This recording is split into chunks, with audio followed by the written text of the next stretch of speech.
몇 페이지예요? 자, 428페이지. 자, 매도인의 담보 책임, 요거 별표 5개입니다. 무조건 출제가 돼요. 작년에는 이제 우리 33회 때는 매도인의 담보 책임 쉽게 출제가 됐어요. 그러면 요 매도인의 담보 책임은, 자, 담보 책임 많으면 세상이 복잡하잖아요. 다툼이 많이 벌어진다고. 그래서 이게 참 매도인의 담보 책임이 기본적으로 숙지할 게, 암기할 게 많다라는 겁니다. 일단 매도인의 담보 책임과 관련돼서 그러면 그 옆에 이런 것들을 기초공사를 좀 하고 가자고요. 자, 첫 번째 한번 봐봐요. 자, 매도인의 담보 책임은 그러면 강행 규정이 임의 규정이. 또 여쭤보니까 이상하죠. 임의 규정이라고는 뭐 100번 말씀드려도. 근데 임대차 전까지는 임의 규정이야.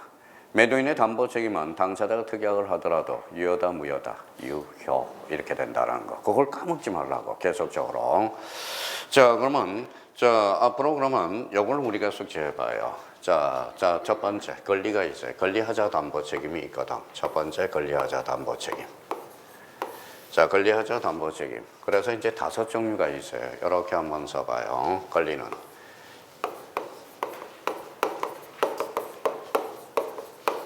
자, 전일수, 용저 이렇게 써놔요. 전일수, 용저. 자, 권리는 5개. 요거부터 잡아야 돼, 지금 기준이 설정이 안 됐으니까 어렵다라는 겁니다. 그러면 권리는 몇 개예요? 5개. 그래서 5개. 자, 전이 뭘까요? 전부 타인 권리 매매야. 일부.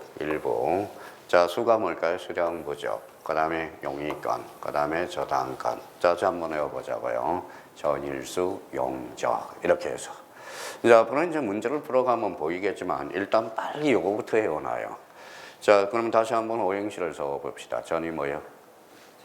전부 타인 권리 매매. 일부 타인, 수량 부족, 용의권, 저당권. 권리는 5개가 있어요. 자, 물건 하자 담보 책임이 있어. 물건의 하자 담보 책임. 물건서예요. 물건은 몇 개냐? 2개가 있어요. 그래서 특종이라고 써요. 특종. 자, 특정물은, 특정물 매매. 요거는 이제 특정물 매매고, 요거는 종류물 매매라는 겁니다. 자, 그럼 만약에 도자기를 매매하기로 했어요. 도자기는 뭐예요? 많아요? 하나예요? 하나죠. 그게 특정물 매매라는 겁니다. 근데 여기 봐봐요. 술 좋아하시면 뭐예요? 읽어봐요. 맥주. 맥주 뭘 좋아하시죠? 테라? 그럼 테라로 합시다. 그러면 테라로. 자, 테라는 그러면 여러 병이잖아요. 그러면 100상자를 주문을 했어요. 근데 교통사고가 나서 50박스는 깨졌다라는 거야. 그러면 50박스는 추가할 수 있어요? 없어요? 있죠. 그게 바로 특정물 매매가 아니라 종류물 매매라는 거야. 그러면 결론적으로 물건의 하자는 2종류가 있다. 읽어봐요. 특정물과 종류물 매매가 있다라는 거. 자, 그 다음에 이제 경매하자 담보 책임이 있어요. 경매하자 담보 책임. 자, 경매하자 담보 책임은 요거는 물건에는 적용이 없어. 물건에는 적용이 없어요. 권리에만 적용이 있다라는 거. 권리에만 적용이 있다. 자, 요거부터 이제 토대를 마련해야 돼. 자, 그러면 권리는 몇 개? 5개. 읽어봐요. 전일수, 용저. 이렇게 해서 전일수, 용저. 물건은 몇 종류? 2종류. 그래서 특정. 경매는 뭐예요? 물건에는 적용이 없고 어디에만? 권리에만 적용이 있다. 이렇게 이제 잡아놓고요. 자, 그러면 이제 권리 중은 전일수, 용저와 관련돼서 그러면 여기에 대해서 또 하나 우리가 잡을 거는 여기에다 써요. 자, 그러면 권리는 뭐예요?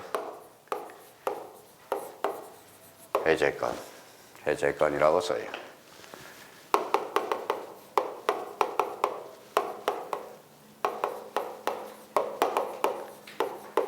대금 감액 청구권. 그 다음에 손해배상 청구권이라고 써요.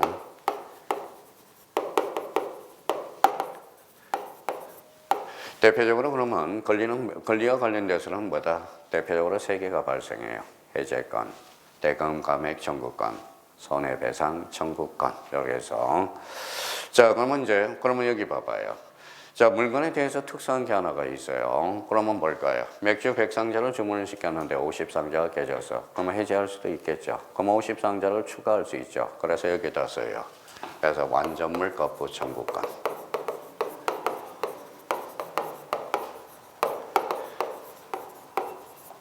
완전물 거부 청구권. 자, 물건과 관련돼서 그러면 요게 이제 머릿속에 딱 정립을 하고 이제 정리해 들어가야 돼요. 자, 권리는 몇 개? 5개. 전일수 영저. 대표적으로 읽어봐요. 해제권, 대금 감액 청구권, 손해배상 청구권. 그러면 우리 물건과 관련돼서 완전물 거부 청구권이 있어요. 그러면 가장 기본적으로 출제되는 문제가 이런 형태로 출제돼요.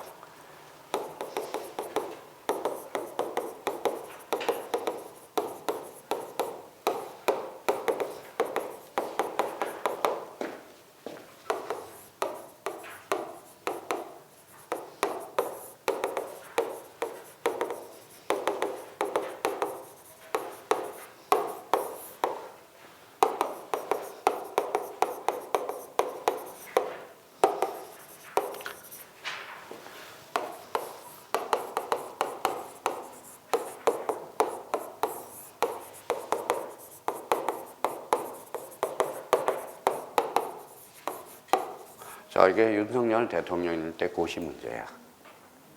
윤석열 대통령 고시 시험 볼 때. 매도인의 담보 책임이 아닌 것, 1. 해제권. 2. 손해배상 청구권. 3번 대금 감액 청구권. 자, 4번 취소권. 자, 5번 완전물 거부 청구권. 정답은 4번이죠. 여기 봐봐요. 뭐가 있어요? 해제권, 대금 감액 청구권, 손해배상 청구권, 완전물 거부 청구권. 취소권은 없습니다. 그래서 이걸 우리가 머릿속에 일단 적어요. 근데 이게 시험에 자주 나와, 이게 대표적으로 또. 그러니까 이걸 우리가 적어요. 자, 그러면 이제 이 부분에 대해서 우리가 잡았으면 우리가 다시 이제 한번 우리가 잡아보자고요.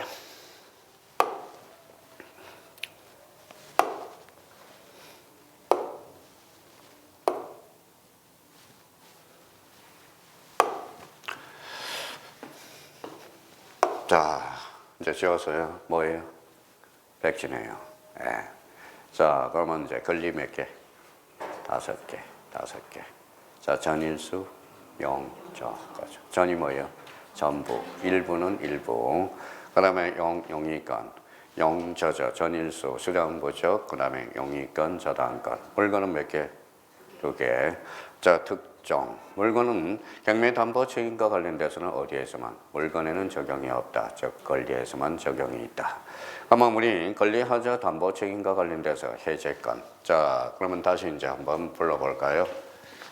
자, 무슨 건이 있었죠? 권리에 대해서 해제권, 또 대금 감액 청구권, 손해배상 청구권. 자, 그러면 이제 전이하기와 구분을 해야 돼요. 그러면 이제 요거 이제 그 밑에다 다시 한번 써요. 해자 동그라미 우리 약속을 합니다. 해제권. 자, 우리가 따요. 자, 자기가 그러면 자신 있다 그러면 428페이지 뭐예요? 그걸 외우든지. 저는 저걸 도저히 못 외워요, 저는. 그러면 결론적으로 손해배상 청구권에서 손 동그라미. 자, 손 동그라미.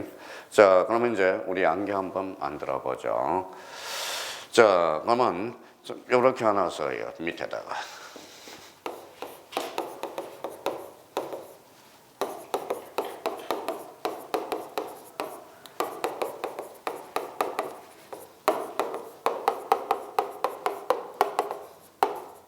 자, 이게 암기 코드로서 대박이에요. 처음에 사용해서 못 먹어서 하는 거지. 한번 써봐요. 일단 써놓고 설명할게요. 자, 전에 일감만 줄이면 저만 손해. 차라리 도표를 외우느니 이걸 가지고 활용해 먹는 게 좋아요. 한번 써놔봐요. 전해. 일감만 줄이면 저만 손해. 자, 그러면 이제 우리가 권리하자 담보책임과 관련돼서 그러면 여기 봐봐요. 요거 전이 뭘까요? 우리 약속을 했잖아. 해가 뭘까요? 해제권. 요거는 써요. 선의, 악의 둘 다 인정이 돼. 그러면 정보 타인과 관련돼서 대금 감액 청구권과 손해배상 청구권은 선의만 인정돼. 그러면 해제권만 선악이야. 무슨 말씀인지 아시겠죠? 그러니까 해제권에만 신경을 바짝 쓰면 된다라는 거야. 자, 그러면 여기 한번 읽어봐요. 다시요. 권리는 몇 개? 5개. 5개 뭐가 있었어요? 전일수, 영저. 그러면 전이 뭐예요? 전부야. 그러면 결론적으로 해제권은 선악 다 인정이 돼. 선악. 근데 대금 감액 청구권은 선의만 인정이 돼. 전부와 관련돼서 손해배상 청구권은 선의만 인정된다라는 겁니다. 그러면 전부 타인 걸림 혐의와 관련돼서 해제권만 선의하기 다 인정이 되는 거야. 그러면 나머지는 다 선의만 인정된다. 이렇게 잡아놓으면 되고요. 그럼 일자 동그라미 1 그러면 아까 뭐라 그랬어요? 일부죠. 일부에 대해서는 감이 뭘까요? 감액 청구권. 요거만 써놔요. 이게 선의 악의. 둘 다 인정이 되는 거야. 그러면 일부와 관련돼서 그러면 해제권과 손해배상 청구권은 선의만 인정이 되는 거야. 자, 그러면 이제 저당권과 관련돼서 저당권 동그라미 써놓고요. 저당권은 이제 손해배상 청구권과 해제권만 선의악이야. 자, 선의, 악의 둘 다 인정이 됩니다. 그러면 저당권에 대해서는 그러면 자, 해제권에 관해서는 뭐만 대금 감액 청구권에 대해서는 뭐만 선의자만 인정되는 거야. 선의자만. 그래서 요걸 우리가 잡아놓고 그 도표를 보는 거하고 그냥 보는 거하고는 하늘과 땅 차이예요.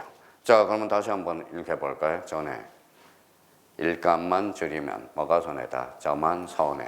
그러면 여기 수량부족이 있어요? 없어요? 없죠. 그러면 수량부족은 선의만 해제권, 대금 감액 청구권 선의자만, 손해배상 청구권은 선의만 인정이 되는 거야. 지금 요 부분에 대해서는 선악, 그러니까 요 부분에 대해서 자기가 이렇게 잡아놔서 자, 해제권은 전부 타인에선 선악 둘 다 인정되고 일부와 관련돼서는 선악, 감액 청구권만 인정이 되고 그 다음에 저당권에 있어서 손해배상 청구권과 해제권에 대해서만 선의악이야. 나머지는 전부 선의자라는 것 인정이 된다는 거 좀 이따 우리가 볼 거고요. 자, 또 하나 우리가 하나 적어놔요. 권리하자 담보 책임과 관련돼서 자, 1년이라고 써요. 1년. 1년. 자, 1년과 관련돼서 1년의 제척기간은 어디만 있느냐? 자, 일수용만 있어요. 일수용만. 1이 뭘까요? 일부, 수량 보죠. 영이권. 그러면 처음과 끝은 없어요. 전부 타인 권리 매매와 그 다음에 저당권은 없어. 제척기간이 없다라는 겁니다. 그럼 1년의 제척기간은 어디에서만 나타난다? 일수용에만. 자, 그러면 요걸 가지고 이제 저희가 동그라미를 쳐가면서 우리 한번 정리를 한번 해보자고. 자, 그렇다면 이제 요거와 관련돼서 그러면 우리 한번 보죠.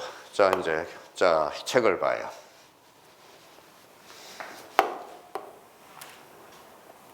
자, 그러면 이제 시작해 볼까요? 자, 요거 동그라미 쳐놔봐요. 읽어봐요. 전, 일, 수, 영, 보자. 자, 권리와 관련돼서 전일수, 영저. 자, 그러면 이제 아까 전해라고 그랬죠. 그러면 해제권만, 그러면 해제만 봐봐요. 요렇게 해놓은 거야. 전해라는 거야. 해제권. 그래서 전해. 나머지는 선의자만 인정이 돼요. 선의자만 인정이 된다라는 것. 그래서 지금 표가 이 도표를 보기가 상당히 어려워, 자체적으로. 그럼 여기에서 이제 가장 자주 출제되는 것은 행강편잖아요. 자, 요거 대금 감액 청구권, 행강편. 계약 해제권, 손해배상 청구권. 그 다음에 완전물 건부 청구권. 주로 외우실 때 요 4개를 가지고 우리가 숙지를 해 놓으라는 겁니다. 요거, 손해배상 청구권, 완전물 거부 청구권. 이게 자주 출제돼요.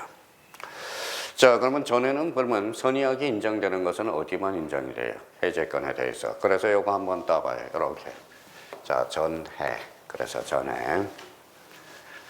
자, 일부감이 일감이라고 그랬죠. 감액 청구권만 선의사기야. 그래서 일감. 그래서 아까 감액 청구권. 여기에다 써요. 일감.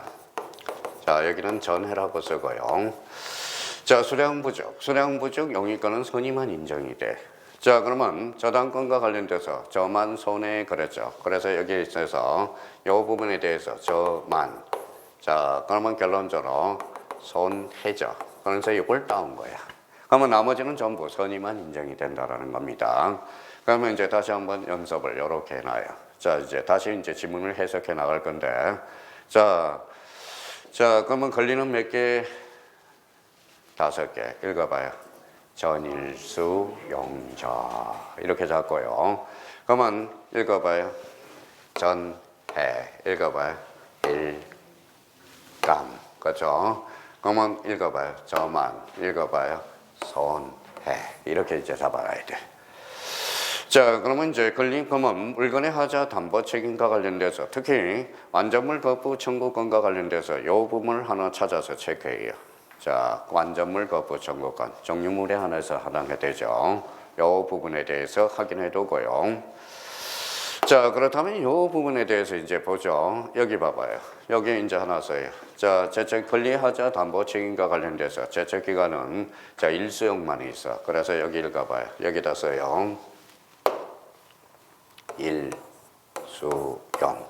그러면 이제 전부와 뭐에 전부하고 자, 그러면 이제 전부하고 뭐에 저당권은 없어. 그래서 요 세 개만 우리가 제책 기간에 걸려 있다라는 것. 이렇게 이제 잡아서 일수용. 일이 뭐예요? 일부 타임. 수량 부적 영이권. 요거 한번 잡아야 돼요. 자, 그러면 이제 그러면 물건의 하자 담보 책임은 요거 6개월 동그라미잖아요.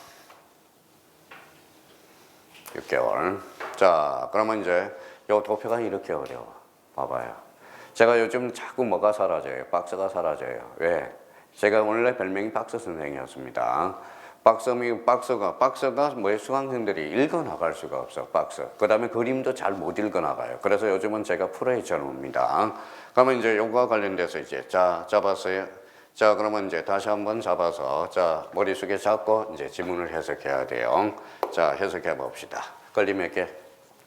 5개. 그래서 읽어봐요. 전일수 영조 외워야 됩니다. 자, 그러면 1년의 제척기간은 어디에만 나타난다? 일수용. 요걸 잡아놓고 선의학이 다 인정되는 것 전에 일감만 줄이면 저만 손해. 물건의 제척기간은 몇 개월이다? 6개월. 6개월. 권리는 몇 년? 1년입니다. 그러면 물건의 하자 담보 책임과 관련돼서는 두 종류가 있어. 특정물 매매와 종류물 매매. 그걸 잡아놔야 이제 문제를 풀어나갈 수가 있고 지문을 해석해 나갈 수 있어요. 자, 그러면 이제 첫 번째부터 하나씩 이제 이걸 생각하면서 해석하러 가자고.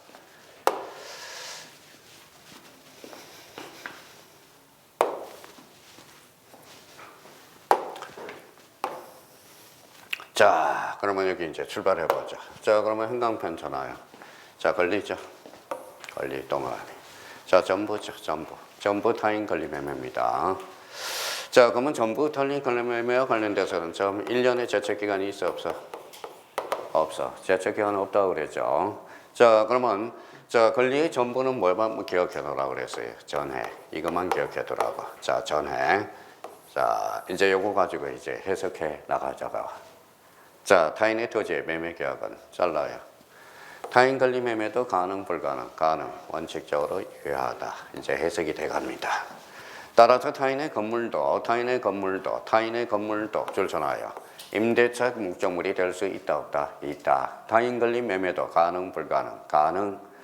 자, 옛날에 요거 설명하는데 수업 시간에 미치겠더라고요. 누가 미치냐면 이분 때문에 미치겠어요. 읽어봐요. 기자 출신이 있었어요. 수강생 중에. 자, 그러면 타인 권리 매매도 가능하다. 막 수업 시간에 어떻게 타인 권리 매매가 가능하냐? 관련 권리 매매가 가능하냐? 막 와서 따지는 거예요. 자기는 용납이 안 된대. 그거는 본인 책임이고요. 그렇죠? 자기는 그러면 자기는 기자 출신이래요. 그러면 저는 강사 출신인데요. 그래서요. 그러니까 말이 안 되는 소리야. 그러니까 타인 권리 매매도 가능해. 그러면 대동강물도 팔 수 있어 없어요? 있어. 언제까지 확정이 되면 된다? 이행기까지. 만약에 이행해 줄 때 확정이 안 되면 그거는 희대의 사기꾼이 된다라는 거예요. 그러면 대동강물도 팔 수 있어 없어? 있어. 근데 계약은 할 수 있어요. 근데 사서 주면 되는 거야. 그러니까 결론적으로 사서 못 주면 그거는 희대의 뭐가 돼요?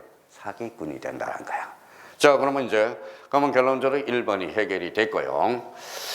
자, 그 다음에 이제 기업과 관련돼서 이제 우리 해결하러 또 가죠. 잘 봐요. 미등기 전매자도. 이제 잘 해석을 하라고요. 오늘 해석하는 능력을 키우라고요.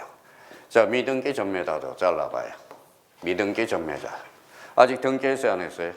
안 했죠. 그러면 등기가 아직 안 된 전매자도 부동산 사실상 법률상으로 처분할 수 있는 권한을 가짐으로 권한 동그라미. 권한이란 어떠한 행위를 정당하게 하는 원천이거든. 그러면 민법 민법 569조 의원 타인의 권리매매에 해당하지 않는다. 왜냐하면 권한이 있기 때문에 그렇다라는 거예요. 그럼 미등기 전매자도 일단 등기는 안 해갔더라도 뭐예요? 샀으니까 어때요? 자기 거거든. 그러면 결론적으로 타인 권리매매에 해당되지 않는다. 왜? 여기에서 포인트는 뭐예요? 이거 요거 하나에서 이렇게 살펴놔요. 권한이라는 거예요. 권한. 권한이라는 것은 어떠한 행위를 정당하게 하는 언천, 이게 바로 뭐예요? 권한이 된다는 거예요. 그럼 이거와 관련돼서 권한의 의미를 파악했으면 우리 하나 더 확장하고 우리가 가자고요. 자, 여기 한번 보죠. 자, 여기 누구 토지인지 봐봐요. 누구 토지죠? 갑토지죠. 자, 갑토지에 어디 와서 나무를 심었어요? 누구 거예요? 얼거죠. 얼거예요? 가거예요? 가거죠. 이 수목은 토지에 부합된다는 겁니다. 자, 그러면 어리마다 갑토지에 나무를 심더라도 요거는 얼게 아니라 가거야. 근데 그러면 어리 갑한테 나 나무 심어도 돼요? 그랬더니 오케이 그러네. 뭐가 생겼어? 권한이 생겼어. 이때는 누구 거다? 얼거라는 거야. 권한이 생겼다는. 이 권한이라는 게 엄청나게 이제 중요한 단어라는 겁니다. 그러면 결론적으로 권한이 생겨. 자, 그러면 요거는 이제 이 부분과 관련돼서 우리가 설명을 했죠. 자, 그러면 학계론 봐봐요. 학계론은 독립물은 뭐가 있어요? 종속된 동사물과 그 다음에 독립된 정착물이 있죠. 그러면 봐봐요. 다음 중 종속된 정착물인 것을 골라라. 독립된 정착물이 아닌 걸 골라라. 가식. 가식은 임시로 심은 거죠. 그게 바로 학계론 1번 문제가 바로 그 문제라는 겁니다. 그러면 결론적으로 항상 우리가 이제 뭐가 있어야 돼? 읽어봐요. 권한이라 어떠한 행위를 정당하게 하는 언천. 이게 바로 뭐예요? 권한이야. 그러면 여기에 대해서 그러면 다시 한번 기초공사가 됐으니까 요 지문에 대해서 자, 뭐가 생겼어요? 권한이 있죠. 권한이 있으니까 타인 권리매매에 해당하지 않는다라는 것. 자, 그러면 이제 여기라고 한번 봅시다. 명의신탁한 부동산을 신탁자로 매도한 경우라도 신탁자에 매도한 경우라도 타인의 권리매매라고 할 수 있어요? 없어요? 없어요. 자, 명의신탁과 관련돼서 우리 한번 봅시다.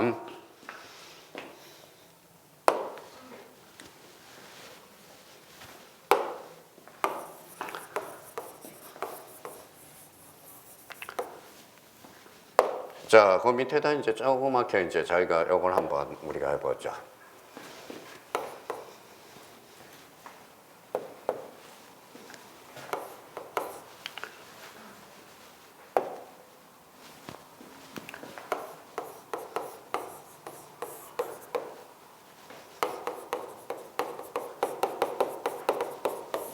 자, 갑이 을한테 명의 신탁을 했어요. 자, 이 사람은 신탁자예요, 수탁자예요?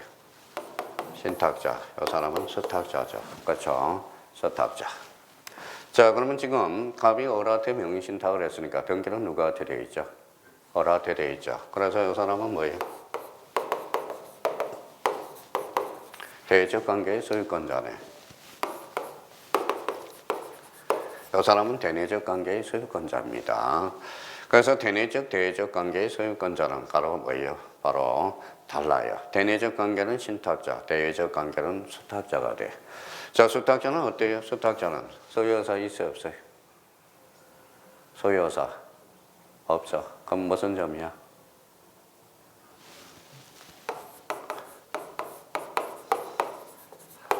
타주점이죠.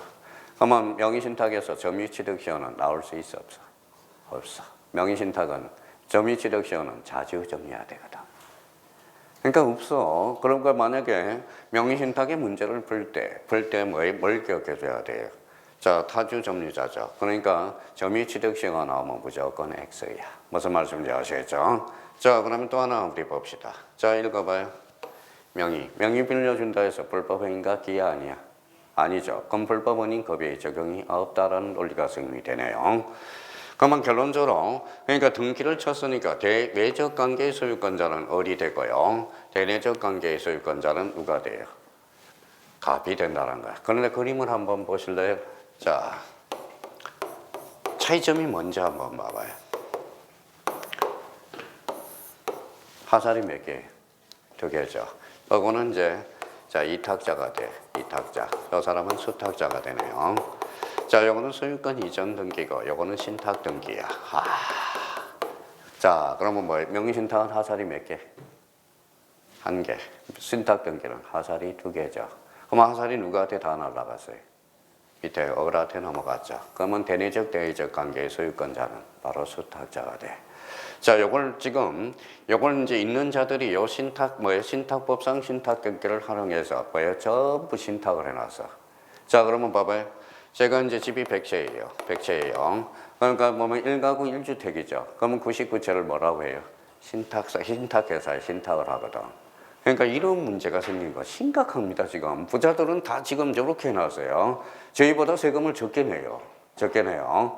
세상에 제가 집도 집 같지 않는 집이 두 가구라고 뭘 내요? 종부세를 내요. 그래서 우리 집사람이 한탕을 합니다. 굶어가면서. 그러니까 이런 거예요. 그러면 봐봐요. 여기 한번 읽어볼래요? 뭐라고 써놨어요? 신탁. 요거 읽어봐요. 신탁. 그럼 요거는 명의신탁의 신탁이고 요거는 신탁법상 신탁이야. 그래서 읽어봐요. 신탁법은 명의신탁의 적용 대상이 될 수 없다라는 거야. 이게 앞으로 이제 배울 거예요. 신탁 등기와 관련돼서. 그러면 결론적으로 요 부분하고 그러니까 요거는 명의신탁의 그림이고 밑에는 신탁법상 신탁을 의미한다라는 겁니다. 그러면 결론적으로 명의신탁에서 대내적 관계의 소유권자는 누구냐? 명의신탁에서는 대외적은 수탁자, 대외적은 뭐라는 거예요? 신탁자가 된다는 거 기억해두고. 자, 그러면 여기 봐봐요. 요거는 신탁 등기에서 대내적, 대외적 관계의 소유권자는 누가 된다? 그래서 오전 강의가 봐봐요. 동일한 신탁 등기. 그러면 동일하니까 합병이 가능, 불가능? 가능. 아까 오전에 배운 게 그거예요. 그러니까 이걸 알아야 그걸 강의를 할 수 있다고. 제가 그러면 이 문제와 관련돼서 그러면 이걸 가지고 이제 그대로 한번 써먹어 보자고요. 자, 그러면 이제 저희가 이 부분에 대해서 니은은 이제 제대로 해석해봐요.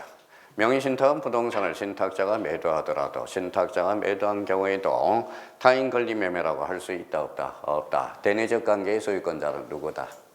신탁자가 되기 때문에. 대외적 관계의 소유권자는 누구죠? 수탁자. 그럼 결론적으로 신탁자가 매도하더라도 여기 밑에다 써요. 대내적 관계의 소유권자는 신탁자가 되거든. 그러니까 직거니까 타인의 권리 매매라고도 할 수 있다, 없다? 없다. 그렇구나. 대내적, 대외적 관계의 소유권자. 자, 그 다음에 이제 그러면 2번을 우리가 걸어가 보죠. 매매계약의 목적이 전부 동그라미. 전부죠. 그러면 이제 항상 전부가 나오면 전부 타인 권리 매매에서는 전해를 꼭 기억해 두자라고. 전해. 해제권만 선의하기야. 매도인이 권리를 취득하여 매수인에게 이전할 수 없다면 그러면 여기에 대해서 요 해제권은 요거는 전해야 해제권은 앞에 가서 읽어봐요. 선의 악이 불문하고 재고 없이 뭐 할 수 있다? 행사할 수 있다. 그렇구나. 그러면 이제 아까 말씀드렸듯이 타인 권리 매매는 전부 타인 권리 매매는 요거만 기억하더라고. 전해. 나머지는 뭐예요? 선의만 인정돼요. 그러면 여기 이제 한번 봐봐요. 여기에다 줄잖아요. 손해배상 청구권. 그럼 요거는 선의자만 인정이 되는 거야. 선의자만. 선의자만 인정된다는 걸 확인해 두시고. 그러면 우리 한번 보죠. 그러면 이제 여기 부분에 대해서. 5번 우리가 보죠. 대금 감액 청구권, 계약 해제권, 손해배상 청구권의 권리는 매수인이 선의인 경우에 한해서 선의, 한날로부터 1년 동그라미잖아요. 1년.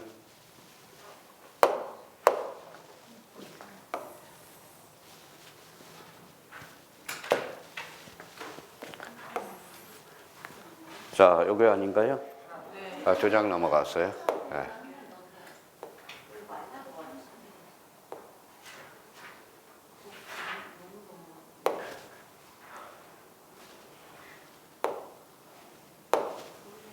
여기 맞아요? 한 장 넘어갔어요? 그러면 책을 한번 보죠.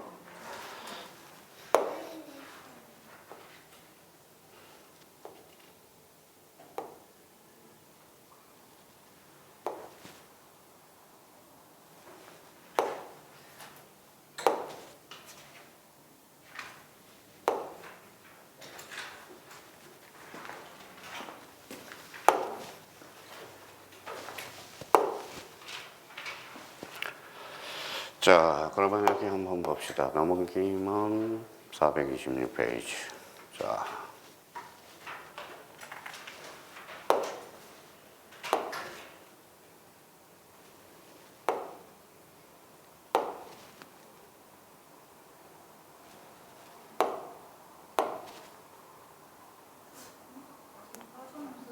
빠진 것 같죠? 한번 당겨 볼까요? 빠졌네요. 그러면 책을 한번 보죠. 제 잘못이 아닙니다. 자, 그럼 429페이지 거기 2번 해봐봐요. 자, 해제권 동그라미, 해 동그라미. 자, 선의의 매수인의 손해배상 청구권은 선의자 이전되는 것, 선의의 매수인은 해제와 더불어 뭘로 청구할 수 있죠? 손해배상을 청구할 수 있다. 그러니까 해제권만 선의하기야. 나머지는 전부 선의자는 인정이 된다는 겁니다. 자, 니은의 매도인은 이행불능 당시 기준으로 줄 서놓으세요. 이행불능 당시를 기준으로 계약이 완전히 이행된 것 같은 동일의 경제적 이익 배상을 해야 된다. 이행이익 배상이라는 겁니다. 자, 그러면 아까 뭐라고 그랬어요? 전부와 관련돼서는 어때요? 1년의 제척기간이 있어요, 없어요? 있어요, 없어요? 없죠. 자, 이건 아니죠. 자, 그러면 거기 한번 봐봐요. 자, 매도인 검은 전부 타인 권리 매매에 대해서 단기 제척기간 줄서 나와요. 있다, 없다? 없다. 그렇죠. 아까 뭐만 있어? 또 까먹었다. 일수용만 있다. 그거보다 더 좋은 한계 과목은 있을 수 없어요. 그래서 가로 열고서요. 일수용. 이렇게 써놨어요. 일수용. 자, 이번에 그러면 5번과 관련돼서 우리가 이제 보시면 5번과 관련돼서 자, 그러면 이제 5번과 관련돼서 우리가 보시죠. 자, 선의의 매도인 해제권. 자, 그러면 기업과 관련돼서 해제권과 관련돼서는 선의자도 인정이 되죠. 그래서 기억을 갑니다. 매도인이 계약 당시에 매매 목적물이 된 권리가 자기에 속하지 않음을 알지 못한 경우 선의의 악이에요. 선의죠. 그 권리를 취득하여 선의의 매수인에게 이전할 수 없을 때 매도인은 손해배상을 계약을 해제하고 손해를 배상하고 계약을 말 수 있다. 해제할 수 있다. 그러면 해제권과 관련돼서는 선의 악이 다 인정이 된다라는 겁니다. 자, 니은과 관련돼서 우리가 보죠. 매수인이 계약 당시 권리가 매도인에 속하지 아니함을 안 때 줄전하여 안 때 악이자죠. 매도인은 매수인에 대해서 권리를 이전할 수 없음을 통지하고 통지 동그라미. 자, 계약을 해제할 수 있다, 없다? 있다. 손해배상 책임은 결론 없다라는 겁니다. 자, 그러면 이제 4번을 보죠. 매수인의 기책 사유. 매도인의 매매 목적물에 관한 소유권 이전 의무가 매수인의 기책 사유만으로 이행불능이 된 경우 매수인 동그라미 이행불능을 이유로 계약을 해제할 수 있어요, 없어요? 없어요. 자, 니은과 관련돼서 타인의 권리 매매에 있어 매도인의 목적물을 매수인에게 이전할 수 없게 된 것이 아닌 오직 매수인의 기책사유에게 기인한 경우는 매도인은 타자 담보 책임을 읽어봐요. 지지 않는다라는 거야. 자, 그러면 2번과 관련돼서는 그러면 거기 한번 보죠, 이제. 자, 전부의 일부예요. 일부. 그러면 일부 옆에다 이렇게 써놔요. 가로 열고. 일감이라고 써요. 일감.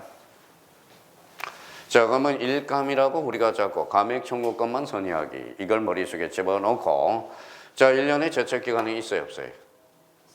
있죠. 1년의 제척기간. 아까 무슨 용이죠?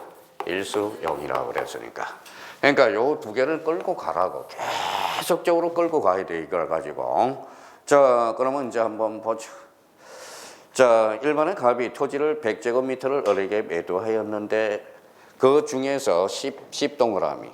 자, 10이 뭐의 일부입니다. 그러면 병의 소유권이 없고 병이 그 10제곱미터의 매도를 거부하여 갑이 이를 지나가면 을에게 이전할 수 없는 경우. 이게 바로 뭐예요? 읽어봐요.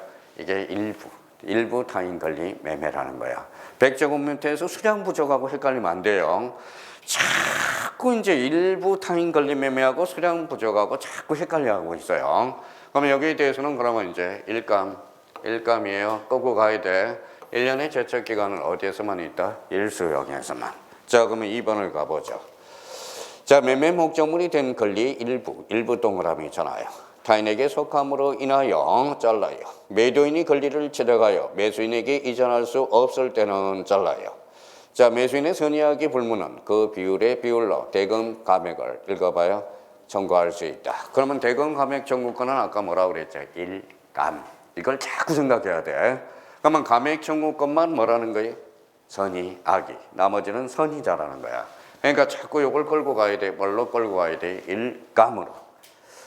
자, 그러면 3번을 가보죠. 자, 선의 동그라미. 자, 뒤에 해제 동그라미. 자, 여기 봐봐요. 자, 감액 청구권만 선의하기죠. 그러면 해제권은 누구만 인정해? 선의자만 인정돼. 그러면 해제 동그라미 끝에 가서 있다. 요 정도. 자, 그러면 이제 4번입니다. 자, 매도인의 선의 매수인에게 배상할 손해액은 원칙적으로 매도인이 매매 목적물이 된 권리의 일부를 취득하여 매수인이 이전할 수 없을 때. 자, 그러면 거기에다 줄 서놓으세요. 이행불능이 된 거죠. 그래서 이행불능은 권리의 시가. 그래서 이행이익 상당액이라는 거. 자, 그러면 일부와 관련돼서 계속적으로 청구하여 다시.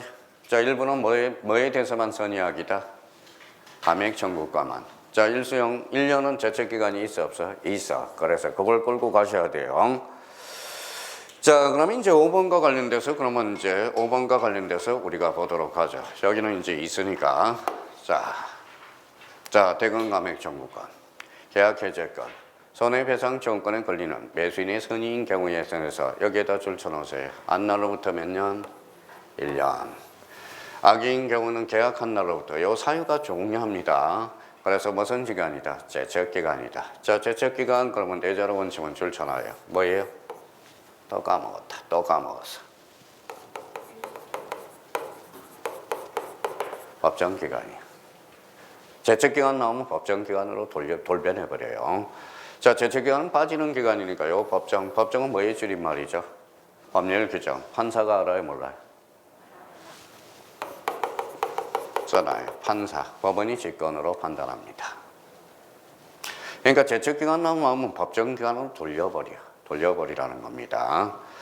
자, 그러면 여기서 한번 보죠. 그러면 자, 선의인 경우는 안날로부터 1년, 악의인 경우는 계약한 날로부터 1년이야. 그럼 여기에서 안날이 언제냐? 줄 쳐놔요. 안날.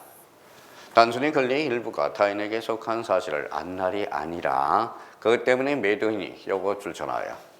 자, 매도인이 이를 취득하게 하여 이전할 수 없게 되었음이 확실하게 된 사실을 안날이라는 거야. 이거는 판례에서 의미니까 이 부분에 대해서는 한번 숙지해 둘 필요가 있어요. 자, 그러면 이제 다시 잡아보자고요. 자, 전부는 뭐만 조심해? 또 까먹었다. 전해. 자, 1년에 제척기간이 있어 없어? 없어. 자, 일부는 일감을 생각해. 나머지는 선의만 인정이 돼요. 그럼 1년에 제척기간이 있다 없다? 있다. 이렇게 되는 거예요. 자, 그러면 이 부분에 대해서 우리가 됐고요. 자, 그럼 다시 한번 저희가 이렇게 한번 더 써봐요. 이제 전에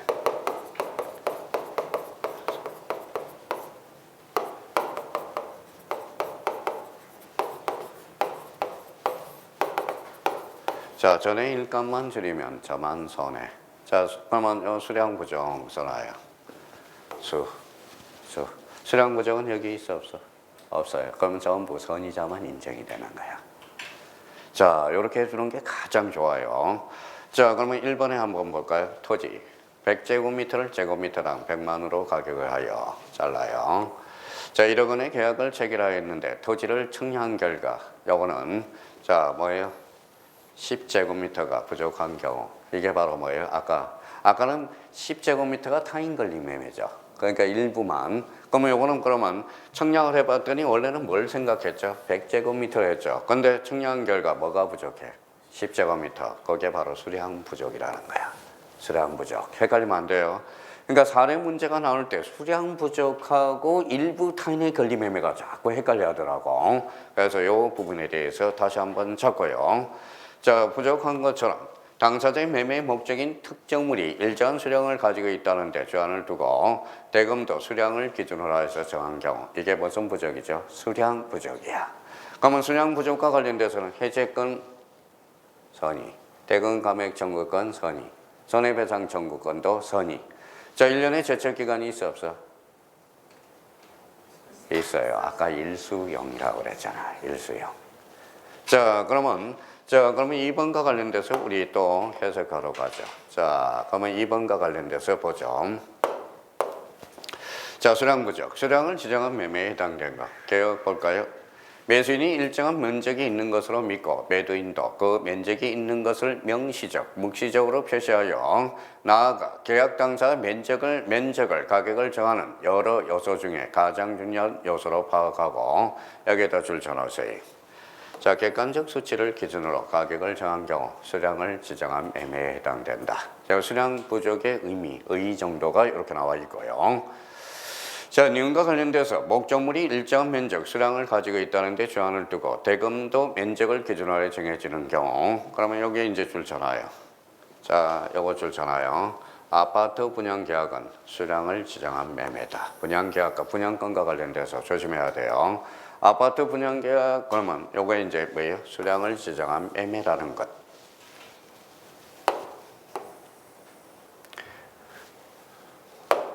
자, 이것과 관련돼서 보죠.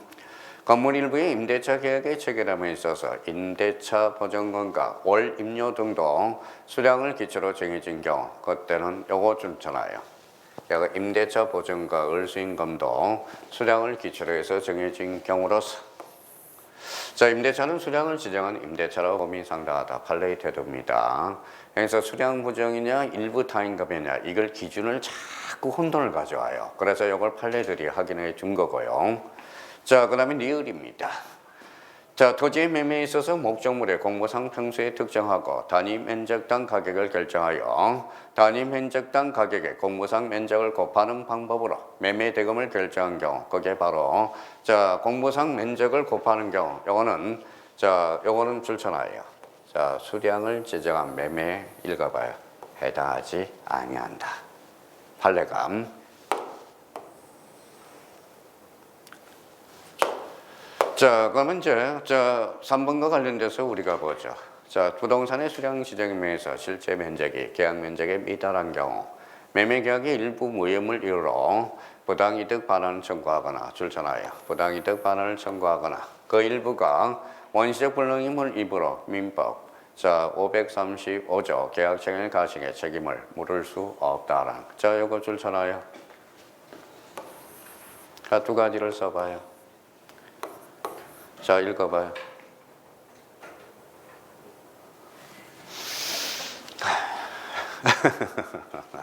자, 써요. 계약시간상의 가심은 원시적 불능이어야 돼. 원시적 불능. 그 다음에 전부 불능이어야 돼. 전부 불능이어야 돼요. 전부 불능.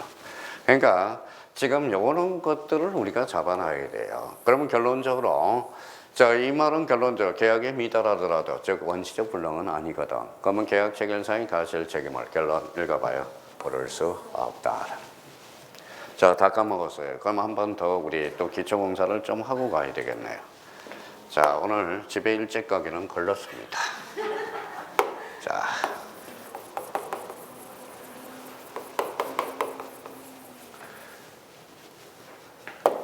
자, 한번 자기가 뭐 쓸 필요는 없고요. 한번 애워졌나 봐봐요. 불능에 대해서 했어요. 불능은 무슨 불능이죠?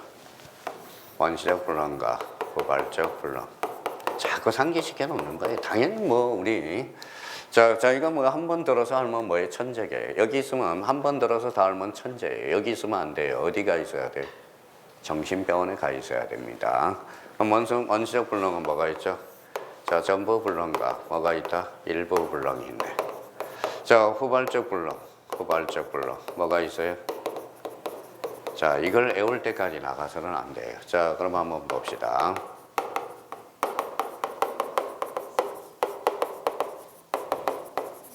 채무자의 기책사유가 있어요. 뭘까요? 채무불이행 책임이네. 채무불이행 책임. 자, 그러면 봐봐요. 채무자의 기책사유가 없다. 기책사유가 없다. 자, 요거는 뭘까요? 위험부담의 문제네. 위험부담. 자, 요거는 채무자의 기책사유가 있다면 채무불이행 책임. 채무자의 기책사유가 없다면 위험부담이라는 거야. 위험부담. 자, 그러면 결론적으로 그러면 불능과 관련돼서 읽어봐요. 원시적 불능과 뭐가 있다? 후발적 불능. 그럼 요거 한번 읽어볼래요? 자, 봐봐요. 하나도 안 돼 있어. 봐봐요. 이게. 자, 봐봐요. 지금 민청부터 나간 사람은 이렇게 읽는다고. 읽어봐요. 당사자, 성립 요건. 그렇죠. 자, 그러면 뭐예요? 불능, 허령 요건. 이렇게 나온다고. 효령 요건. 지금 일반적 효령 요건, 일반적 성립 요건과 일반적 효령 요건이 하나도 머릿속에 잡혀 있는 게 아니에요. 자, 그러면 결론적으로. 자, 보통 이게 봐봐요. 읽어봐요. 목적, 성립 요건, 어사 표시, 성립 요건. 그래서 일반적 성립 요건은 세 가지 요건을 반드시 가져야 돼요. 당사자, 목적, 어사 표시. 그러면 자, 읽어볼래요? 뭐라고 써놨어요?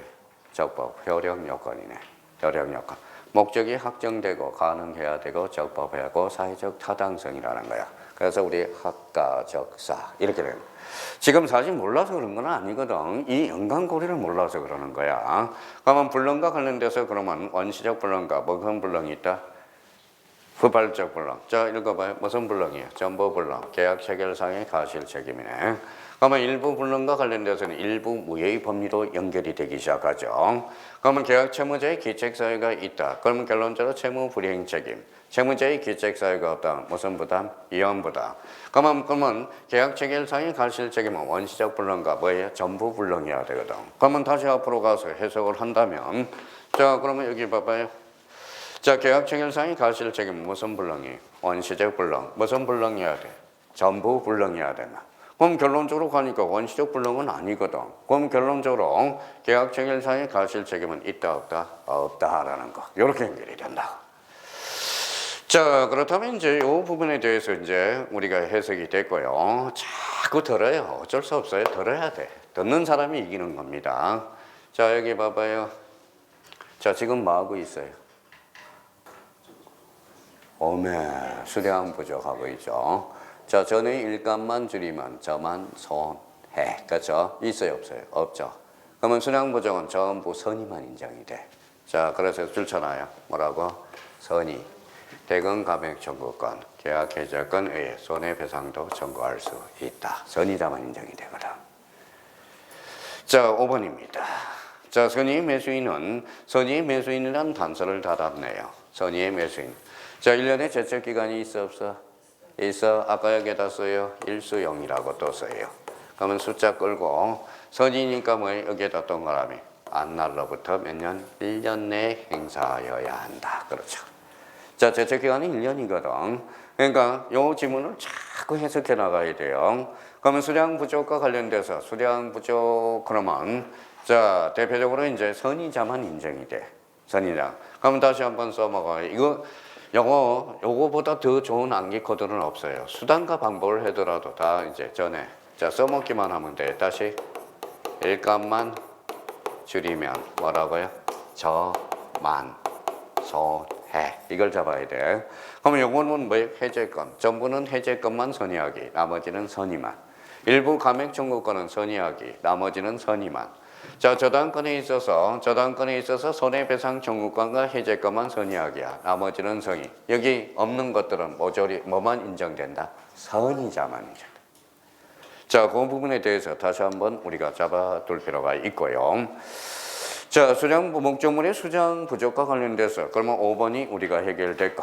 자, 그래서 이걸 앞으로 지금 출제되는 꼴이 우리 권리와 관련돼서 이렇게 출제되고 있다는 걸 잡아야 돼. 자, 권리 몇 개? 5개. 그러면 이거 봐요. 전일수, 용적. 물건은 몇 개? 2개. 그래서 특정. 그러면 우리 다음 페이지로 우리가 보죠.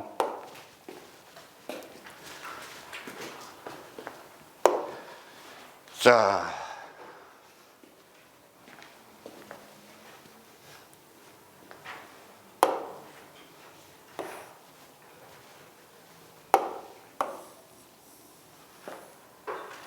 또 한 페이지가 넘어간 것 같죠?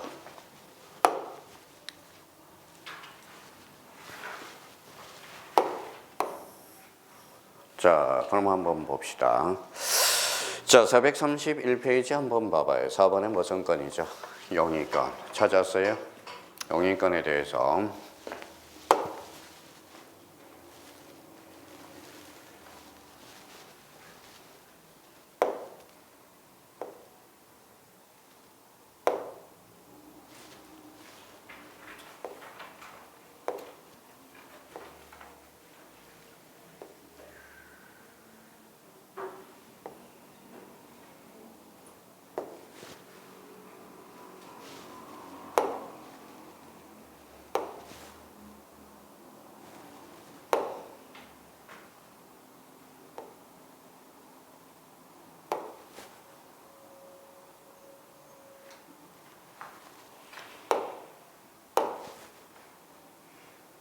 자, 그럼 봅시다. 책에서만 나오네. 없어졌네, 파일이. 자, 431번 용의권에 관한 거, 영자 동그라미. 아까 뭐에 권리 몇 개? 5개. 아까 전일수, 영자. 그러면 용 하니까 1년의 제척 기간이 있다는 걸 잡고 일수 용. 자, 그러면 이제 자, 그러면 자, 전에 일값만 저리면 저만 손해 없네요. 그러면 용의권은 선의만 인정이 된다는 걸 잡아둬야 되겠네. 자, 머릿속에 집어넣고 이제 2개 지문, 3개 지문을 처리하러 갑시다. 자, 매매 목적물이 지상권, 지역권, 저당권, 질권, 거기 유치권 흥건된다. 아까나 조심해야 돼. 용의권 하면 요 뒤에는 질권하고 유치권이 포함되어 있다는 걸 확인해 두고요. 목적 부동산을 위해서 존재하는 지역권이 없는 경우, 목적 부동산 위에 등기된 임차권 등으로 매수인의 사용수익에 지장을 주는 제한이 있는 경우, 요때 바로 용의권에 대한 담보 책임이라는 겁니다. 자, 그러면 2번과 관련돼서 선의 동그라미. 선의의 매수인은 계약의 목적을 달성할 수 없는 경우에 한해서 계약을 해지할 수 있고 손해배상을 청구할 수 있다. 자, 계약의 목적을 달성할 수 있는 동그라미. 있으면 그때는 계약을 해지할 수 없습니다. 뭐만 청구할 수 있죠? 손해배상만 청구할 수 있다. 자, 그러면 용의권과 관련돼서 몇 년이죠?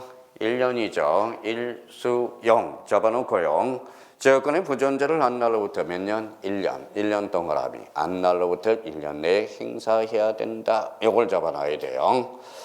자, 그러면 5번과 관련돼서 이제 저당권, 전세권 형성된 경우의 담보. 그러면 여기 봐봐요. 조심해야 돼요. 자, 우리가 좀 확인해 둘 거. 자, 여기 한번 봅시다. 자, 권리 한번 불러볼래요? 몇 개? 5개. 읽어봐요. 자, 읽어보면 자, 몇 개? 전, 일수, 영, 그렇죠. 영재예요. 근데 요 저당권 뒤에는 전세권이 하나 붙어 있다는 걸 줘봐요. 저전이라고 올 때는 외워야 돼. 그러니까 이제 요걸 대표적으로 저당권이지만, 그러면 그 뒤에 저당권 뒤에 전세권이 붙어 있어. 전세권 줄. 원래는 저전이라고 외워야 되거든, 사실. 그러니까 하도 외우니까 전일수 용저라고 하는 거야. 그러면 저당권, 전세권에 대해서 담보 책임 가보죠.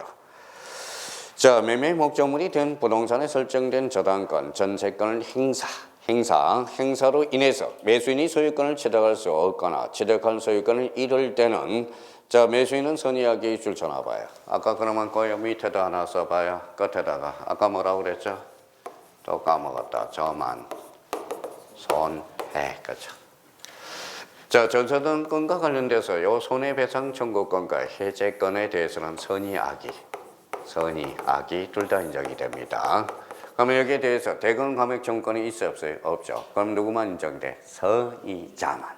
그러니까 선의자만. 자, 그러면 거기 한번 봅시다. 자, 소유권을 취득할 수 없거나 취득할 소유권을 잃을 때 선의하기, 계약해 했다 동그라미. 자, 출제 비용 상환 청구권과 함께 뭘 청구할 수 있다? 손해배상. 그래서 저만 손해라고 딱 써놔요. 그래서 저당권, 전세권은 자, 선의하기, 손해배상과 해제권만 담보 책임을 진다라는 것. 자, 3번을 가보죠. 2번. 저당 부동산의 매수인이 피담보 채무가 전부를 인수하는 것으로 매매대금 일부의 지급에 가름하기로 약정하고 자, 소유권을 취득하였으나 저당권 실행으로 소유권을 상실한 경우 자, 그러면 자, 거기에다 줄 서놔요. 매수인은 계약을 결론 해지할 수 없다. 자, 그러면 이제 3번, 4번 줄 서놔요. 묶어요. 3번, 4번도 아주 중요합니다. 묶었어요? 자, 가등기 줄 서놔요. 가압류 줄 서놔요. 자, 우리 판례는 가등기와 가압류는 그 앞에다가 이제 묶어놨으니까 이렇게 서놔요.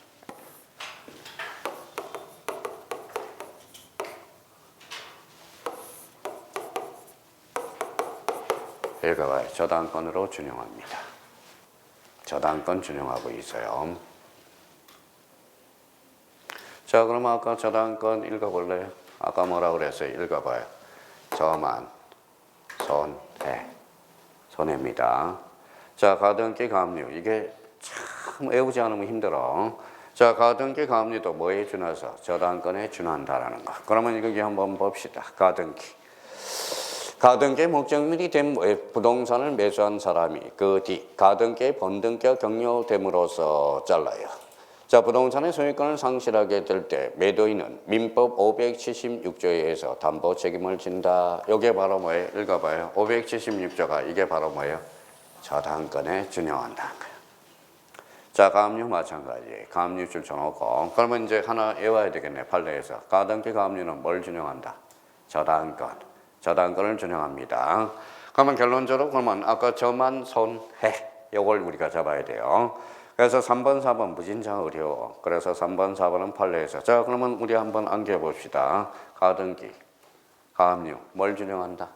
저당권을 준용한다. 저당권 준용. 자, 그러면 이제 저당권 전세권이 행사하는 경우에 담보 책임과 관련돼서 그 정도 우리가 잡아놓으면 되고요. 자, 그 밑에 이제 경매 동그라미 쳐봐요. 경매. 자, 경매하자 담보 책임과 관련돼서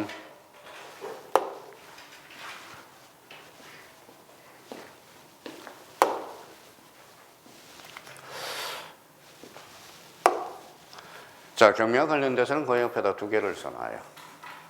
자, 경매가 10중 8구 중개사는 두 가지 측면에서 나와. 자, 옆에다 써요.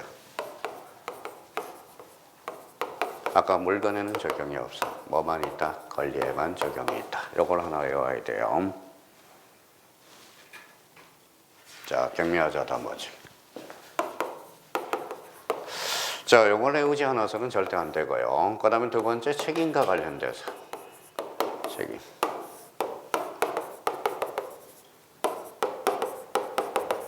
자, 1차적 책임은 누가 되느냐? 이렇게 써놔요. 채무자. 2차적 책임은 누가 지느냐? 바로 채권자가 진다는 거예요. 그래서 경매와 관련돼서 요 두 개를 외우지 않는 이상은 절대 해명할 수가 없어. 자, 경매 나오면 물건이냐 권리냐 그거부터 찾아요. 지금 우리 공인중개사는 주로 요 두 부분에 대해서 초점이 맞춰서 출제됐습니다. 자, 그러면 다시 한번 해보자. 경매는 물건에는 적용이 있어 없어? 없어. 어디에서만? 권리에 대해서만. 1차적 책임은 누가 지죠? 채무자가 져요. 2차적 책임은 누가 된다? 채권자가 진다라는 거. 그렇게 적어놓고 지문을 해석해 들어가야 돼. 자, 첫 번째 1번 가보죠. 자, 경매는 공경매를 말하고, 자, 잘라요. 공개. 사경매는 제외된다. 당연한 거죠. 사경매. 자, 그 다음에, 자, 공경매. 자, 그러면 또 여기 한번 보죠. 공경매가 뭐예요? 그랬더니 공경매가 뭐냐 그랬더니 그냥 공경매 이러네요. 자, 공경매 그 밑에다 놨어요.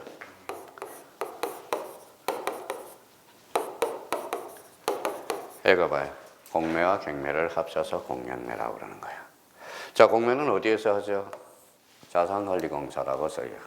경매는 법원이죠. 경매는 법원이고. 자, 그럼 합치니까 뭐예요? 공경매. 이렇게 됩니다. 자, 그러면 여기 이제 한번 보죠. 또 하나. 자, 그러면 요 옆에다 이렇게 우리가 한번 써보죠. 자, 경매 동그라미. 경매는 몇 종류가 있어요?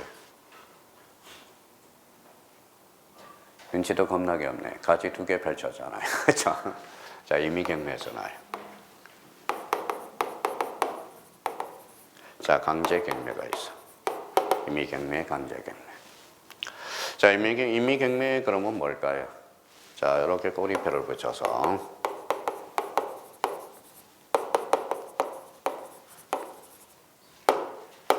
뭐라고 써놨어요? 담보권 실행경매. 이게 임의경매입니다. 자, 강제경매는 법원이 하는 거겠죠. 그럼 결론적으로 이제 자, 임의경매, 강제경매 다시 한번 잡아놓고 그러면 임의경매와 관련돼서는 담보권 실행경매가 끝 임의경매다. 그러면 결론적으로 이때 경매의 가능성은 즉 뭐예요? 사경매가 아니라 뭘 의미한다? 공경매. 다시 한번 확인해 놓고요. 자, 물건에는 적용이 있어요? 없어요? 없죠. 어디에서만? 권리에 대해서만. 그럼 1차적 책임은 누가 지죠? 채무자. 2차적 책임은 채권자. 그걸 가지고 계속 끌고 가라고요. 자, 2번 갑니다. 경매 절차의 자체가 무효인 경우 잘라봐요. 무효인 경우. 자, 경매 절차가 무효래요. 그럼 무효인 경우는 담보 책임. 담보 책임은 인정될 여지가 없죠. 그러니까 대금감액, 해제, 손해배상 청구권 인정될 여지가 없다라는 거야. 자, 그러면 3번 권리에다 행강 편천하여 권리에서만 적용이 있고 물건의 하자 담보 책임은 인정되지 않는다라는 거야. 자, 그러면 따라서 경매 목적물에 법률적 장애가 있는 경우 이거는 물건의 하자로 봅니다. 한 물건의 하자로 보며 자, 그러면 담보 책임을 지지 않는다. 그래서 요거 조심해야 돼요.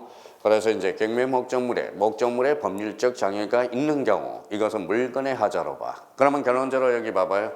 자, 우리 경매는 뭐예요? 읽어봐요. 물건에는 적용이 있어 없어? 없어. 어디에만? 권리에만. 자, 2번과 4번하고 3번은 우리 4번을 한번 보죠.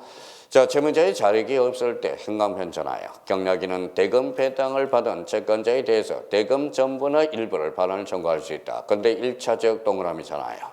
1차적 책임은 누가 지죠? 채무자가 집니다. 2차적 책임은 채권자, 즉 배당을 받은 채권자가 경락인에 대해서 담보 책임을 진다라는 거 조심해야 돼요. 근데 여기에서 우리가 한번 봅시다, 나중에. 자, 이 부분에 대해서 우리 한번 보시면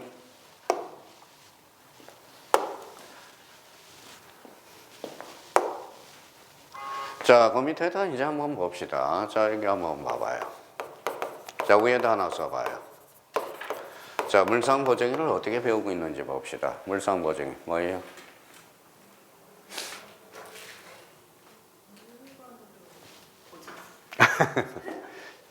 자, 써요.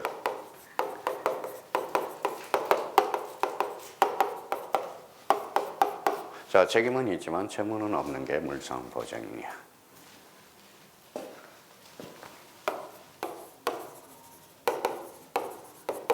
자, 형성권이란 뭐예요? 극단적으로 이야기하는 겁니다. 권리는 있지만 의무가 존재하지 않는 것. 이렇게 해서. 자, 권리만 있으니까 일방적 의사표시에서 효과가 발생하는 것. 이게 무슨 건? 형성권이라는 것. 자, 물상보증인은 앞으로 물상보증인 책임은 있지만 뭐가 없는 것? 채무가 없는 것. 이렇게 이제 잡아서 자, 그래서 이제 4번과 관련돼서 자, 1차적 책임과 2차적 책임 다시 한번 잡고요. 자, 5번과 관련돼서 우리 마무리를 접어죠. 마무리 짓고 7번까지 마무리 짓고 좀 쉬었다 들어가죠. 자, 3번에 손해배상을 청구할 수 없음이 원칙이나 채무자가 물건 또는 권리의 흥결을 알고 고지하지 않거나 잘라요. 고지하지 않거나 채권자 이를 알고 경매를 청구할 때 예외적으로 읽어봐요. 손해배상을 청구할 수 있다. 그러면 손해배상 청구권은 뭐예요? 알고 고지하지 않을 때, 요때는 뭐까지 가능하다? 손해배상 청구권이 가능하다. 자, 앞으로 이제 경매하자 담보 책임은 저희가 이제 풀어봐야 돼요. 이제 문제를 풀어봐서 아까 그러면 우리가 계속적으로 잡아주는 거 다시 한번 우리가 잡을까요? 자, 그러면 경매가 나왔다. 자, 경매가 나왔다. 뭘 생각해야 돼? 자, 첫 번째, 물건에는 적용이 있어 없어?